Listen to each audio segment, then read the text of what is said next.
కూడా వచ్చిన మీ అందరికీ నా వందనాలు తెలియజేస్తున్నానండి. ఈ దినం మన ధ్యానం నిమిత్తము ఆదికాండము 49వ అధ్యాయం 25-26 వచనాలు.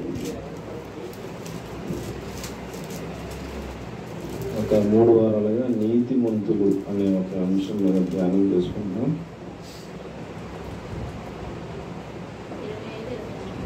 49వ అధ్యాయం 25వ వచనం 26వ వచనం. కింద దాగి ఉన్న అగాధ జలముల దీవెనలతోను స్తనముల దీవెనలతోను గర్భముల దీవెనలతోను నిన్ను దీవించు సర్వశక్తిని దీవెన వలనను అతని బాహుబలము దిట్టపరచబడును. 26 కూడా అయిపోయిందా? నీ తండ్రి దీవెనలు నా పూర్వీకుల దీవెనలు పైన చిరకాల పర్వతముల కంటే హెచ్చుగా ప్రబలమగును. అవి యోసేపు తల మీదను తన సహోదరుల నుండి వేరుపరచబడిన వాని నడినెత్తి మీదను ఉండును. ఇన్ని ఆశీర్వాదాలు దేవుని వాక్యంలో చెప్పబడతా ఉన్నాయి. నీతిమంతులు అయితే మనం నీతిమంతుని తల మీదకి ఆశీర్వాదాలు వస్తాయి అన్నాడు. ఎవరో తల మీదకి వస్తాయంటే ఆశీర్వాదాలు? నీతిమంతుల తల మీదకి ఆశీర్వాదాలు వస్తాయి అన్నాడు. ప్రభు మనతో మాట్లాడినట్టుగా ప్రభు సహాయం కొరకు చిన్న ప్రార్థన చేసుకుందాం. పరిశుద్ధము నమ్మకం కలిగి మా ప్రియ పరలోకపు తండ్రి, మీ వాక్య పరిచర్య చేయ నిమిత్తం నిలబడి ఉన్న నేను నొప్పుకున్నాను స్వామి. నన్ను వేదన చేత కాల్చి కుటుంబం వేసి పరిశుద్ధపరిచి నాతో మాతో మాట్లాడమని మేము ఎమ్మగలిగిన రాకడలో ఎత్తబడి వధువు సంఘంగా మేము సిద్ధపడినట్లుగా పరిశుద్ధాత్మ దేవ మీ శైలిలో మీ స్థాయిలో మీ కార్యాలన్నీ మాలో చేయమని, నీతిమంతులంగా జీవించుటకు కావలసిన కృప దయచేయమని యేసయ్య పరిశుద్ధ నామములో ప్రార్థించి అడిగి వేడుకొని పొంది ఉన్నాము తండ్రి. పిల్లలకి రాయబడిన మాట, మొదటి మాట ఏమిటంటే, ఒక మాటే మనం ధ్యానం చేసేది, నీతిమంతుని తల మీదకి ఏమొస్తాయి? ఆశీర్వాదములు వచ్చును అన్నాడు. నీతిమంతుని తల మీదకి ఆశీర్వాదాలు ఎలాగొస్తాయి అని మనం కొంచెం లోపలికి వెళ్తే, ఆదికాండం 49:25-26లో అవి యోసేపు తల మీదను. యోసేపు నీతిమంతుడు. ఎవరండి యోసేపు? ఎవరు? యోసేపు నీతిమంతుడు. అతని తల మీదకి ఆశీర్వాదాలు దేవుడు పంపిస్తున్నాడు. ఎన్ని ఆశీర్వాదాలు చెప్పాడు? 1 కాదు, 2 కాదు. నీ తండ్రి దీవెనలు, నీ పూర్వీకుల దీవెనలు, స్తనముల దీవెనలు, గర్భముల దీవెనలు చిరకాల పర్వతము కంటే హెచ్చుగా ప్రబలమవుతాయి. నీకు జలముల దీవెనలు, అగాధ జలముల దీవెనలు అని ఇక దీవెనలు ఆశీర్వాదాలు తెగించేశాడు. ఏంటండి ఇన్ని ఆశీర్వాదాలు నీతిమంతులు తల మీదకి వస్తాయని చెప్పిన వాక్యం ఆధారంగా యేసేపు గారికి ఇన్ని ఆశీర్వాదాలు ఇచ్చేశారు అని మనం ఆలోచన చేస్తే అక్కడే రాశారు చూడమ్మా. 26 కంటిన్యూ చేస్తే, తన సహోదరుల నుండి వేరుపరచబడిన వాని నడినెత్తి మీదను ఉండును అన్నాడు. ఇప్పుడు ప్రియులారా, ఎవరి నడినెత్తి మీద ఆశీర్వాదాలు ఉంటాయి అని మనం ఆలోచన చేస్తే, ఒకటి నీతిమంతుల తల మీద ఆశీర్వాదాలు వస్తాయి. ఏమండి? నీతిమంతులు అవ్వాలంటే యేసుక్రీస్తు ప్రభుల వారి దేవుడు, ఆయన నా కోసం భూమి మీదకి వచ్చారు, నా కోసం మరణించారు, నా కోసం ప్రాణం పెట్టారు, నా కోసం రక్తం కార్చారు. ఆయన చనిపోయి మరణాన్ని జయించి పునరుద్ధానుడై తిరిగి లేచాడు. ఆయన నమ్ముకుంటే నన్ను కూడా చచ్చిపోయినా లేపుతాడు అని ఎవరైతే విశ్వాసం ఉంచుతారో, నమ్ముతారో, వారిని ఆయన నీతిమంతులుగా ఆయన రక్తంలో కడిగి అంత ముందు జీవించిన జీవితం అంతటినీ పరిశుద్ధపరిచి, ఈమె నీతిమంతురాలు, నేను దేవుడునని నేను ఆమె కొరకు లేకపోతే అతడి కొరకు రక్తం ఖర్చాను, ప్రాణం పెట్టాను, తిరిగి లేచానని విశ్వసిస్తుంది. కాబట్టి ఆ విశ్వాసం వలన ఈమె నేను నీతిమంతుడుగా నేను తీరుస్తున్నానని ఆయన నీతిమంతుడిగా తీరుస్తాడు. ఆ క్షణం నుంచి మన నెత్తి మీదకి, మన తల మీదకి ఏమొస్తాయి? ఆశీర్వాదాలన్నీ రావడం ప్రారంభమవుతాయి. అది ప్రారంభ దశ, మొదటి దశ. ఆ తర్వాత మనం వేరుపాటు జీవితంలోకి వెళ్ళాలి. ఎందులోకి వెళ్ళాలంటే వేరుపాటు జీవితంలోకి వెళ్ళాలి. ఎందుకనంటే యేసుప్రభువే దేవుడు అని నమ్మిన తర్వాత అంతకుముందు జీవించిన జీవితం ఒకటే, అంతకుముందు వరకు మనం నడిచిన నడక ఒకటే. పాపంలోను, అబద్ధాల్లోనూ, దొంగతనాల్లోనూ, లేకపోతే వ్యభిచారంలో, లేకపోతే లోక సంబంధమైన ఆచారాల్లోనూ, లోక సంబంధమైన ఆకర్షణలను ఏదో ఎలాగెలాగో జీవించేసాం. ఇప్పుడు యేసుప్రభువే దేవుడిని నమ్మినందువలన ఆయన మహాపరిశుద్ధుడు కనుక ఆయన ఏం కోరుకుంటున్నారంటే, నిన్ను నీతిమంతులుగా చేశాను, నీ మీద ఆశీర్వాదాలు నేను తల మీదకి పంపిస్తుంటాను, కానీ నీవు లోకమునకు వేరుపాటు అయి జీవించాలి అని కండిషన్ పెడుతున్నాడు. ఎలా జీవించాలట? వేరుపరచబడిన వారి నడినెత్తి మీదకి అన్నాడు అక్కడ. అది కండిషన్. ఎవరి నడినెత్తి మీదకి వస్తాయి ఆశీర్వాదాలు? నీతిమంతురాలు అయితే ఆశీర్వాదాలు స్టార్ట్ అవుతాయి అండి. నీతిమంతుడు అయితే ఆశీర్వాదాలు స్టార్ట్ చేస్తాడు దేవుడు. ఏమండి? పాపము, శాపము అన్నీ పోతాయి, ఆశీర్వాదాలు ప్రారంభం అవుతాయి. కానీ ఇక పుట్టిన పిల్లోడు, పుట్టిన పాప అయినా బాబైనా అలాగే ఉంటే కనీసం పాకట్లేదు. పుట్టినప్పటి నుంచి 3 నెలలు అయిపోయింది, 6 నెలలు అయిపోయింది, ఒక్క అరకేజీ కూడా పెరగలేదంటే తల్లికి తండ్రికి ఎంత బాధ ఉంటుందండి? సంవత్సరం అయిపోయినాడు, అటు ఇటు కూడా తిరుగుతలేదు, బాధలు పడతలేదు, కనీసం లెగుతలేదు, నడుతలేదు అంటే ఎలా ఉంటుందండి? బాగుంటుందా? బాగుంది కదా. మనం నీతిమంతులు అయ్యాం, అప్పుడే పుట్టాం, కొత్తగా జన్మించాం. ఇప్పుడు మనలో అది అభివృద్ధి అవ్వాలి, గ్రోత్ కనపడాలి. ఆ యొక్క ఎదుగుదలే వేరుపాటు జీవితం. ఏంటంటే అది వేరుపాటు జీవితం. ఇప్పుడు లోకస్తులందరూ ఒకటే, మనం నీతిమంతులు అయ్యంగా మనం ఒకటే, నీతిమంతులందరూ ఒకటే, లోకస్తులందరూ ఒకటే. ఏ పని చేసినా, ఏ కార్యక్రమం చేసినా, ఏ ప్రవర్తన అయినా మన తీరు వేరేగా ఉండాలా, లోకస్తుల తీరు వేరేగా ఉండాలి. సెపరేట్ అయిపోవాలి, వేరుపాటు అయిపోవాలి. ఇప్పుడు యేసేపు గురించి కనుక మనం కొంచెం ఆలోచన చేస్తే, యాకోబు గారికి 12 మంది పిల్లలు. ఎంతమంది అండి? ఆడపిల్లలతో కలిపితే 13 మంది పిల్లలు ఆయనకి. ఆడపిల్లలను కాసేపు పక్కన పెడితే, పక్కన పెడతాం అంటే వేరే ఉద్దేశం కాదు, 12 మంది మగపిల్లలు, అదే నా ఉద్దేశం. పక్కన పెడతాం అంటే వేరే విషయం కాదు. 12 మంది మగపిల్లల్లో 11 మంది ఒక సైడ్ ఉన్నారు. 11 మంది ఏ సైడ్ ఉన్నారండి? 11 మంది ఒక సైడ్ ఉన్నారు. ఈ యేసేపు ఒక్కడు ఒక సైడ్ ఉన్నాడు. ఈ యేసేపుకి దేవుడు చిన్నప్పుడు దర్శనాలు ఇస్తున్నాడు. 11 మంది ఎవరికి దర్శనం ఇచ్చినట్టు కనపడలేదు. యేసేపుకి కళ వచ్చింది. 11 పనులు ఈ ఒక్కడి పనికి నమస్కారం చేస్తున్నట్టుగా కళ వస్తే అమాయకుడి కదా చెప్పించాడు. ఏంట్రా, మేము పెద్ద పెద్దోళ్ళు, నువ్వేమో చిన్నోడు, నీ పనికి మేమందరం నమస్కారం చేస్తున్నావా? సర్లే, మనకు దొరకవా, చూద్దామని గొడవ అని లోపల కోపం పెట్టేసుకున్నాను, కక్ష పెట్టేసుకున్నాను, ద్వేషం పెట్టేసుకున్నాను. వీడేంట్రా ఎక్స్ట్రా చేస్తున్నాడు అన్నట్టుగా అండి. తర్వాత ఇంకొక దర్శనం, ఇంకొక కళ వచ్చింది. సూర్యుడు, చంద్రుడు కూడా ఆయనకి నమస్కరిస్తున్నారంట. అది కూడా చెప్పేశాడు అమ్మ నాన్నకి. అమ్మకి నాన్న కూడా కోపం వచ్చింది. ఏంట్రా, ఏం మాట్లాడుతున్నావు అని కొంచెం కోపం వచ్చింది, కానీ కొంచెం ఆలోచనలో పడ్డారు.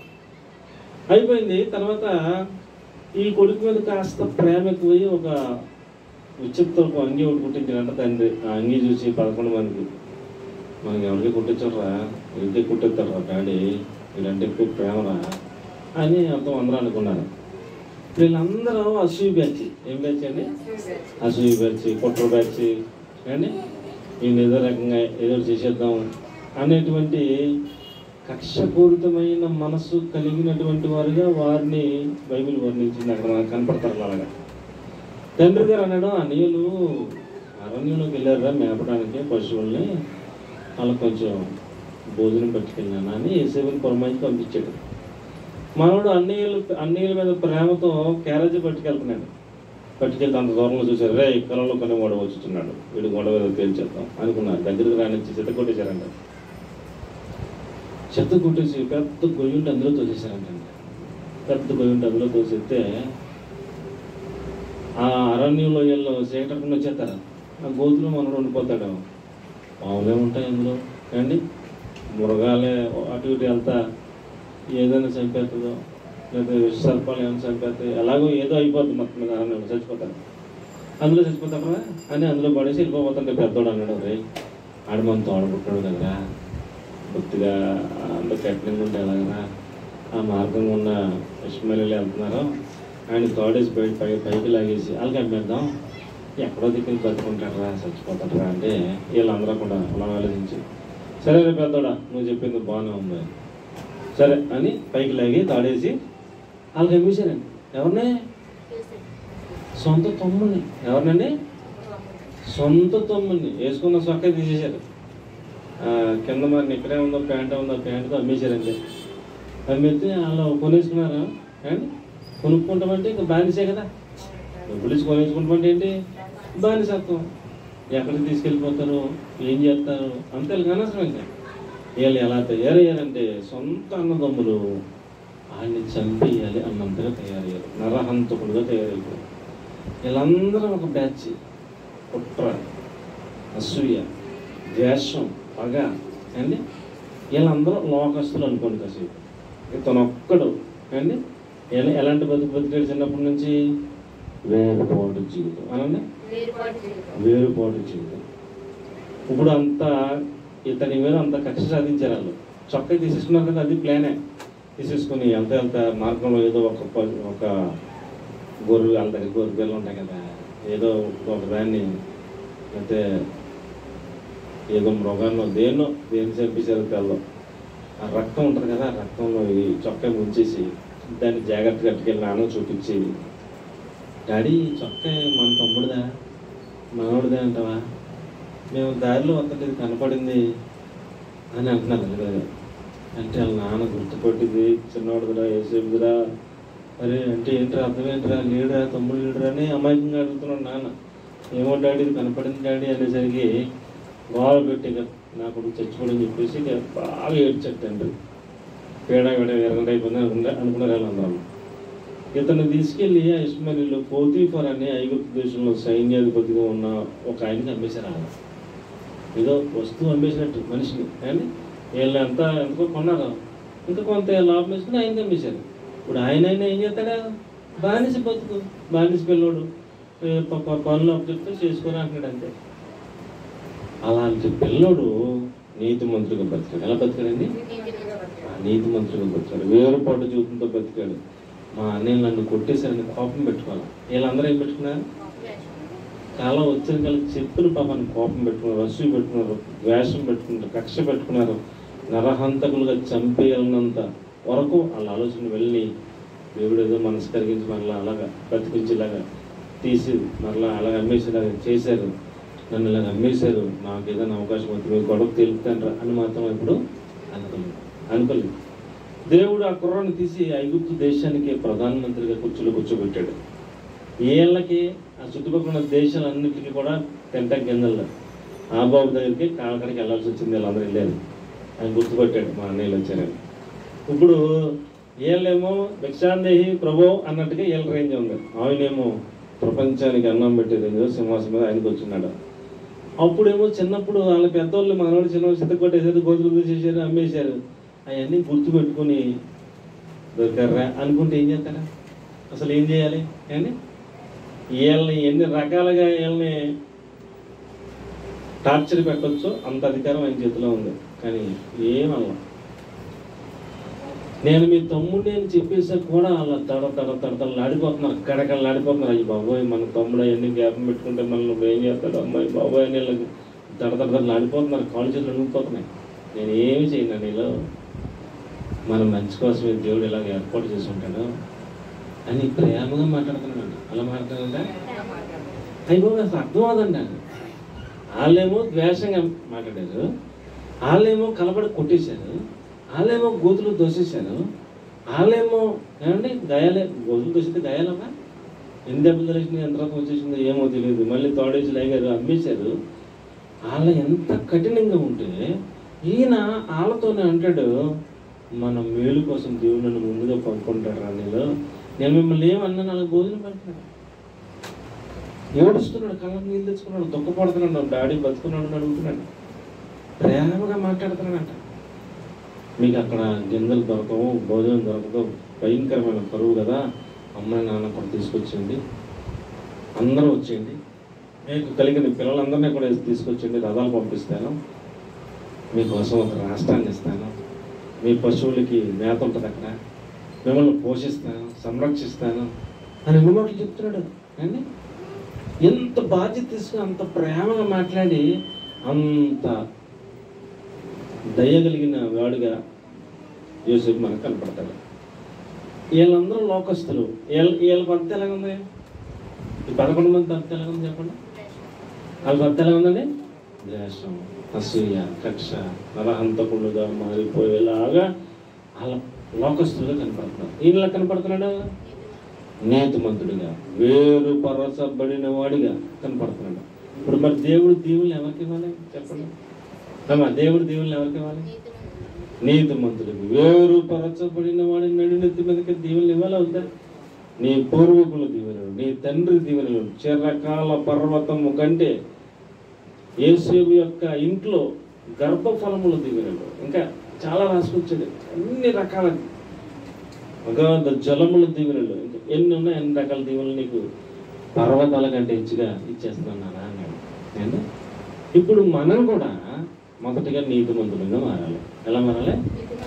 లోకస్తులుగా బతికినంతకాలం బతికాం, అయ్యా తప్పు అయిపోయింది, తెలుసుకున్నాం, నువ్వు దేవుడు అని తెలుసుకున్నాం, మా కొరకు, మా పాపాల కొరకు మా మీద శిక్ష రావాలి, కానీ మా శిక్ష నీ మీద తీసుకుని చనిపోయి మరణాన్ని జయించి లేచావు, పరలోకంలో మా కొరకు విజ్ఞాపన చేస్తామని విశ్వసించి నమ్మి నీ పాదాలు పట్టుకుని ప్రాధాయపడుతున్నాను, నన్ను క్షమించి నన్ను నీతిమంతులుగా చేయకోమని ప్రార్థన చేస్తే నీతిమంతులుగా చేసేస్తాడు. నీతిమంతులుగా చేసిన తర్వాత మనం జన్మించినట్లు లెక్క ఆత్మీయంగా. అప్పటి నుంచి మన విధానం ఏమైపోవాలండి? వేరుపాటు జీవితం అనండి. ఏం జీవితం? వేరుపాటు జీవితం. నీతిమంతులు వేరుపాటు జీవితం కలిగి జీవిస్తే వాళ్ళ నెత్తి మీదకి ఆశీర్వాదాలు దేవుడు ఇస్తాడు అని దేవుని వాక్యం తెలియజేస్తూ ఉంది. ఇప్పుడు లోకంలో ఏమున్నాయి? లోకంలో ఏమున్నాయి? అవన్నీ ఉన్నాయి. ఇంకా లోకంలో శరీరాశ, నేత్రాశ, జీవపుడము, ఏమండి లోకంలో ఏమున్నాయండి? లోకస్తులు ఏది కనపడితే అది కావాలని కోరుకుంటారు. మరి మనం ఏది చూసినా అది కావాలని కోరుకోకూడదు. మనం వేరుపాటుగా ఉండాలి. లోకస్తులు ఏదైనా చూస్తారు, మనం ఏదైనా చూడకూడదు. లోకస్తులు ఏదైనా చేస్తారు, ఎక్కడికైనా వెళ్తారు, మనం ఎక్కడికైనా ఏదైనా చేయకూడదు, వెళ్ళకూడదు. లోకస్తులు లోక ఆచారాలన్నీ చేస్తారు, మనం వేరుపాటు జీవితం, ఆచారాలు ఏమీ చేయకూడదు. లోక ఆచారాలు, లోక ఏమండి పద్ధతులు, లోక ప్రవర్తన, లోకానికి సంబంధించినది ఏది కూడా మనం చేయకుండా మనం ప్రత్యేకించబడిన వాళ్ళం. మనకి బైబిల్ ఒకటి ఉంది, అందులో విధులు ఉన్నాయి, అందులో కట్టడలు ఉన్నాయి, అందులో ఆజ్ఞలు ఉన్నాయి. ఇవన్నిటి ప్రకారంగా మనం వేరుపాటుగా బ్రతకాలి అండి. లోకస్తులు ఏదైనా ఒక ప్రాబ్లం వచ్చింది అనుకోండి, దానికి లోకస్తులు ఒక సొల్యూషన్ చెప్తారు, మనం దాన్ని ఫాలో అవ్వకూడదు. మన సొల్యూషన్ బైబిల్లో ఉంటుంది. మన సొల్యూషన్ ఎక్కడ ఉంటుంది? బైబిల్లో ఉంటుంది. మనం ఏదైనా ఏ పని చేసుకున్నా, మన ఇంట్లో పిల్లడికి జ్వరం వచ్చింది, లోకస్తులు ఏం చేస్తారు? వాళ్ళ సొల్యూషన్ వాళ్ళకి ఉంటుంది. మన సొల్యూషన్ ఏంటి? వాళ్ళు చెప్పినట్టుగా మనం అక్కడిక్కడికి పరిగెట్టకుండా మనం ప్రార్థన చేసుకోవడం, ప్రార్థన చేసిన ఆయిల్ని రాసుకోవడం సరిపోద్ది. విశ్వాసంతో ప్రార్థన చేస్తే దేవుడు అద్భుతంగా తగ్గించేస్తాడు. మనం ఎక్కడికి పరిగెట్టాల్సిన అవసరం లేదు. ఒక గృహం ప్రారంభించుకోవాలన్నా లోక ఆచారాలు వేరేగా ఉంటాయి. మనం ఇంకా ఏం చేయకూడదు. పాస్టర్ గారు వస్తారు, ప్రార్థన చేస్తారు, రైలు రాస్తారు, ప్రారంభించేసినట్టే వాక్యం చదువుతారు, పాట పాడతారు, ప్రార్థన చేస్తారు, అయిపోయింది ప్రారంభం. అదే ఆశీర్వాదం. ఎలాగున లోక ఆచారాలు వేరేగా ఉంటాయి, మనం వేరుపాటు జీవితం. లోక విధానాలు వేరేగా ఉంటాయి, మనం వేరుపాటు జీవితం. లోక పద్ధతులు వేరేగా ఉంటాయి, మనం వేరుపాటు జీవితం. ఎలాగున అన్ని విషయాల్లో వేరుపరచబడిన వాళ్ళం అయితే మన ఎక్కడికి వస్తాయి, ఆశీర్వాదాలు వస్తాయి. ఏమండి, దేవుని ఎరిగిన బిడ్డలే 20-30 ఏళ్ళ నుంచి సీనియర్లే, బాగా భక్తి కలిగిన పిల్లలే, పేరు చెప్పడం సంస్కారం కాదు, చాలా ఉన్నతమైన మందిరానికి వెళ్తారు. వాళ్ళు ఇక్కడికి ఈ ఊర్లో కూడా కాదు, పొరుగురు వెళ్తారు. అంత ప్రయాసపడి ఇక్కడ ఛార్జీలు పెట్టుకుని వారానికి 2 సార్లు 3 సార్లు ప్రార్థనకి మానక తప్పకుండా వెళ్తారు. ఒక కొత్తగా ఇల్లు కట్టుకున్నారు, గృహ ప్రవేశానికి ఏమండి ఏదో ఒక రోజు పెట్టుకున్నారు. నేను నా పని మీద ఎందుకు వెళ్తున్నాను, మనకి అబ్జర్వేషన్ మనకెందుకు, నా పని మీద ఏదో వెళ్తుంటే ఆ రోజునే ఇక్కడ ఈ వీధిలో గృహప్రవేశం, 2 వీధుల తర్వాత అక్కడ గృహప్రవేశం, వీళ్ళదేమో అక్కడ గృహప్రవేశం, అక్కడ ఇంకో గృహప్రవేశం, అన్నీ ఇలా వచ్చేయరా, వీళ్ళందరూ ఇలా పెట్టేసారా అనుకుంటే డౌట్ అవుతుంది కదా, అప్పుడు కదా ఆయాలో ఎక్కడైనా ఎక్కడ టెంట్ కనపడుతుంది. ఆ రోజు అన్నీ గృహప్రవేశాలు. నా దృష్టికి 3 వచ్చినాయి, ఇంకెన్ని ఉన్నాయో. ఏంటి ఇవాళ ఏంటి ఇలాగే ఎన్ని వచ్చింది ఏంటంటే, ఆయన ఎవరో అంటాడు ఇవాళ మంచి రోజు అంటండి, 6 నెలల దాకా లేదంటండి. నీకు 6 నెలల దాకా ప్రతిరోజు ఏంటంట అంతే, ఏం లేదండి. ఈ ప్రతిరోజు కూడా వేస్టే, ఇంకా ఏ రోజు పనిచేయదు, ఇంకా ఏ రోజుకి చేసుకోకూడదు, ఇంకా గృహప్రవేశం ఆయాలే చేసుకోవాలి. మరి ఇంకా అంత ఉన్నతమైన ఉపదేశంలోకి వెళ్తాం ఎందుకు, అంత దూరం మందిరికి వెళ్తాం ఎందుకు, ఇంకా నువ్వు నేర్చుకున్నది ఏంటి? లోకాచారం మరి వేరుపాటు జీవితం లేనప్పుడు ఇంకెందుకు, వేస్టే కదండి, వేస్టే కదా. జీవితం మారలేదు, నీ విశ్వాసం మారలేదు, మరి ఇంకెందుకు సార్, అనవసరం కదా. నీతిమంతులు ఎలా జీవించాలా, వేరుపాటు జీవితం. పాస్టర్ గారి దగ్గరికి వెళ్ళాలి, అయ్యా మీకు ఎప్పుడు ఖాళీ ఉంటుందో మా గృహప్రవేశం అప్పుడు చేయండి, మీరు చెప్పిన డేట్కి నేను ఏర్పాటు చేసుకుంటానని చెప్పాలి. అది వాక్యాన్ని నమ్మడం, విశ్వసించడం అంటే. ఆయన చూసుకుంటాడు క్యాలెండర్, శుక్రవారం మన చర్చిలో ప్రార్థన ఉంది నాన్న, శనివారం ఉద్యోగం కూడా ఉంది, ఆదివారం ఆరాధన ఉంది, సోమవారం పెడతాను అంటే ఓకే అయ్యారు, మీరు ఎలాగంటే అలాగే. మరి ఏ టైంకి వస్తారా? ఉదయం 10 గంటలకు వస్తాం. చక్కగా సంఘస్థులు బంధువులు పిలుచుకో, చక్కగా పాటలు పాడదాం, ప్రార్థన చేద్దాం, వాక్యం చెప్దాం, ప్రార్థన పూర్వకంగా మీ ఇల్లు గృహప్రవేశం చేద్దాం అని పాస్టర్ గారు చెప్పినట్టుగా చక్కగా చేసుకుంటే ఆశీర్వాదం ఏ రోజైనా పెట్టుకో, నీకు అలాంటిదేం లేదు. దేవునికి స్తోత్రం కలిగింది. కాబట్టి ప్రియుల ఉదాహరణగా కూడా చెప్పాను, గుణాలు ఉన్నాయి ఏంటండి, పెద్ద పెద్ద విశ్వాసులు, పెద్ద పెద్ద గొప్ప గొప్ప పేరు ప్రఖ్యాతి గడించిన వాళ్ళు, సంఘంలో పెద్ద పెద్దలు అన్నవాళ్ళు, అంటే దైవ సేవకులు అన్నవాళ్ళే, వాళ్ళే ఏదైనా చేయాలంటే ఏమండి అంత ఆచారమే, ఏమి లేదు, అంత ఆచారమే. మరి నీకు వేరుపాటు జీవితం ఏది సార్? చెప్తాకే నీతులు అంట, ఎందుకంట చెప్తాకే మన దగ్గరికి వచ్చేటానికి ఏమీ లేదు, ఆచరణ ఏమి లేదు, చెప్తాక అందరూ చెప్పేస్తారు. మరి గొప్పగా ఏముంది ఆచరించినప్పుడు? ఒకరికి చెప్పాలంటే ముందు ఆచరించి చూపించి అప్పుడు చెప్పాలి, అది అసలు కరెక్ట్ అయిన విషయం. కాబట్టి ప్రియులారా, ఎవరినెత్తి మీద ఆశీర్వాదాలు ఇస్తాడు దేవుడు? నాకు తెలుసు, ప్రజలను మోసం చేయొచ్చు, దేవుడిని మోసం చేస్తామా? దేవుడికి అంతా తెలుసుగా. ఆయన ఆశీర్వాదం ఎవరికి ఇవ్వాలో ఎవరికి ఇవ్వకూడదో మరి ఆయనకి అంత అర్థం అవుతుంది కదా, ఆయన దగ్గర గ్రంథం ఉంటుంది, అన్నీ రాసుకుంటాడు కదా, ఏమండి. కాబట్టి ఎవరి మీద నెత్తి మీదకి ఆశీర్వాదాలు పంపిస్తాడంట? నీతిమంతులమైతే మన తల మీదకి ఆశీర్వాదాలు పంపిస్తాడు. వేరుపాటు జీవితంలో ఉంటే మన తల మీదకే ఆశీర్వాదం పంపిస్తాడు. ఆషాఢం పెళ్లి చేసుకోకూడదు, అప్పుడే చేసుకుంటాం. అమావాస్యకి వెళ్ళకూడదు, అర్ధరాత్రి వెళ్తాం, ఏమవుతుంది? ఇంట్లో ఎవరైనా చచ్చిపోతే ఖాళీ చేయాలి, చెయ్యం, ఏమవుతుంది? మెట్లు గుమ్మానికి దాటకూడదు, దాటిలో కడతాం, ఏమవుద్ది? ఈ వాళ్ళు కట్టకూడదు, అమ్ములో పెడతాం, ఏమవుద్ది? ఏమవుతుంది? కానీ లోక ఆచారాలు, లోక సాంప్రదాయాలు, లోక విధానాలు అన్నిట్లో మన జీవితం ఎలా కనపడాలి? వేరుపాటు జీవితం. ఆ ప్రాక్టికల్ లైఫ్ ఉంటే, ఆ నమ్మకం విశ్వాసం ఉంటే అలాంటి వాళ్ళు చూసి దేవుడు శబాస్ బిడ్డ అని వాళ్ళ నెత్తి మీదకి అంగార్థ జలముల దీవెనలు, స్థానముల దీవెనలు, గర్భముల దీవెనలు, తండ్రి యొక్క దీవెనలు, పూర్వీకుల యొక్క దీవెనలు, దేవుని యొక్క దీవెనలు, చిరకాల పర్వతము కంటే హెచ్చుగా అలాగా పేరుకుపోతూ ఉంటాయి ఆశీర్వాదాలు. ఇంకా ఎన్ని అయిపోతాయి మనకి అర్థం అవుతుంది. ఇంకా ఎన్ని ఆశీర్వాదాలు ఇచ్చేస్తాడో ఒక చిరకాల పర్వతం కంటే హెచ్చుగా అయిపోతాయండి ఆశీర్వాదాలు నెత్తి మీద. తరాలు తరాలు తరాలు తరాలు తరాలు తరాలు గడిచిపోతుంటాయి. ఆ యేసు వంశం అలాగే ఆశీర్వాదకరంగా ఉంటుంది. అంతే పిల్లలు పిల్లలు పిల్లలు పిల్లలు. కాబట్టి పిల్లరా మనము నీతిమంతులంగా బతకాలి. నీతిమంతులు ఇంకెలా బతకాలి? వేరుపాటు జీవితం కలిగి బతకాలి. దాన్ని బట్టి ఆశీర్వాదం. ఈ బైబిల్లో మీరు ఎక్కడైనా చూడండి, ఆశీర్వాదానికి కండిషన్ ఉంటుంది. కండిషన్ అప్లై అంటారు కదా, కింద పైన బోలని రాజుకొస్తాడు, కింద చిన్నగా కండిషన్ అప్లై అంటాడు. ఆ మెలుగుతో వాటిలన్నింటికి లింక్ ఉంటుంది. ఆ కండిషన్ బట్టి అవన్నీ మనకు వస్తాయి. అయినా చదివేసి అనుకుంటే అవదాం. కండిషన్ బట్టి మనకి అక్కడ ఆశీర్వాదం. బైబిల్లో కూడా దేవుడు కూడా ఆ వేరుపాటు జీవితం కలిగి జీవించిన వాళ్ళకి ఆశీర్వాదాన్ని ఇస్తాడండి. దేవుని వాక్యం తెలియజేస్తాం. చూడండి, తీసుకోండి 28:2. నీవు నీ దేవుడని యెహోవా మాట విని ఎడలా ఈ దీవెనలన్నీ నీ మీదకి వచ్చి నీకు ప్రాప్తించను. వినిన ఎడల అండి, మనము దేవుని మాట వినిన ఎడల అంటే ఆయన ఆజ్ఞలు, ఆయన కట్టడలు, ఆయన విధులు, ఆయన చెప్పిన ప్రతి మాట శ్రద్ధగా విని ఆచరించిన ఎడల అని అర్థం. వినిన ఎడల అంటే ఏంటి? అలా వినేసి భలే చెప్ప ప్రభు అలా కాదు. వినిన ఎడల అంటే అర్థం ఏంటండి? విని వాటి ప్రకారంగా జీవించిన ఎడల అన్నట్టు. వినిన ఎడల ఈ దీవెనలన్నీ నీకు ప్రాప్తించను అంటే ఎన్ని దీవెనలు చెప్పాడు చూడండి.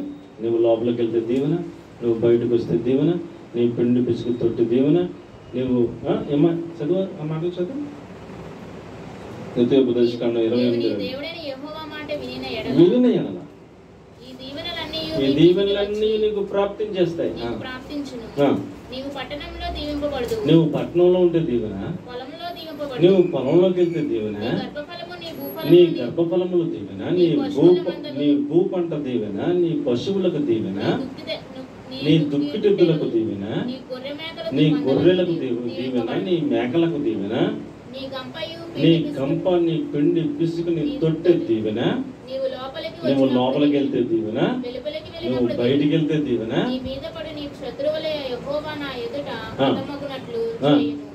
నీ శత్రువులు ఎవరుంటే వాళ్ళు అర్థమైపోలేక అయినా చేస్తారు. వారు ఒక త్రోవ నీ మీదకి వచ్చి 7 త్రోవల్లో పారిపోతారంట. మళ్ళీ పారిపోతారు. నీ కొట్లలో నీవు చేయు నీ ప్రయత్నములన్నిటిలో అబ్బా నీవు ఏది అట్టుకుంటే అదే బంగారం అంటారు కదా, అలాగనమాట అండి. నీ ప్రయత్నములన్నిటిలో నీకు దేవుడు ఆజ్ఞ ఇస్తాడు, ఆశీర్వాదాలు ఇచ్చేస్తుంటాడని చెప్పాడు. మాట వినిన ఎడల ఏమిటండి? ఆయన మాట వినిన ఎడల ఎన్ని రకాలుగా. నువ్వు పొలంలో ఉంటే దీవెన, నువ్వు పట్టణంలో ఉంటే దీవెన, నువ్వు ఉద్యోగంలో ఉంటే దీవెన, నువ్వు వ్యాపారంలో ఉంటే దీవెన, నీ పశువులకు దీవెన, నీ పాడికి దీవెన, నీకు ఏది పట్టుకుంటే అది దీవెన కరంగా దేవుడు చేస్తాడు. ఎప్పుడు? నీతిమంతుడిగా వేరుపాటు జీవితం జీవిస్తే. అందరిలాగా మరి అలాగేనండి, లోకం కదండి, వెనక కొడుకండి, మరి అటు ఉండాలండి, మరి ఇటు ఉండాలండి మరి అన్నట్టుగా ఉంటే నీకేం లేదు, ఆశీర్వాదం లేదు, దీవెన లేదు. ఖచ్చితంగా కరెక్ట్గా నీతిమంతులుగా మారి వేరుపాటు జీవితాన్ని జీవించగలిగిన ప్రాక్టికల్ లైఫ్ మనకు ఉంటే మనల్ని దేవుడు ఏం చేస్తారంటండి? ఆ చిరకాల పర్వతముల కంటే హెచ్చుగా ఆశీర్వాదాలు ఉంటాయి. దీవెనలు నువ్వేదో పట్టుకుంటే దీవెనకరంగా ఉంటుందని చెప్పాడు. దేవునికి స్తోత్రం కలిగిన. చూడండి, కీర్తన గ్రంథం 21వ అధ్యాయం 3-4 వచనాలు. అతని తల మీద అపరంజి కిరీటమును ఉంచి ఉన్నాను.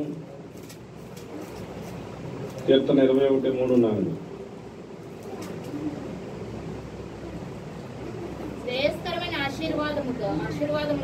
శ్రేయస్కరమైన ఆశీర్వాదములతో నీవు అతనిని ఎదుర్కొంటా ఉన్నావు. అతని తల మీద అపరంజి కిరీటమును నువ్వు ఉంచావు అన్నాడు. శ్రేయస్కరమైన ఆశీర్వాదాలను పట్టుకుని మనకి దేవుడు ఎదురొచ్చేస్తున్నాడంటండి. ఏం చేస్తున్నారంట?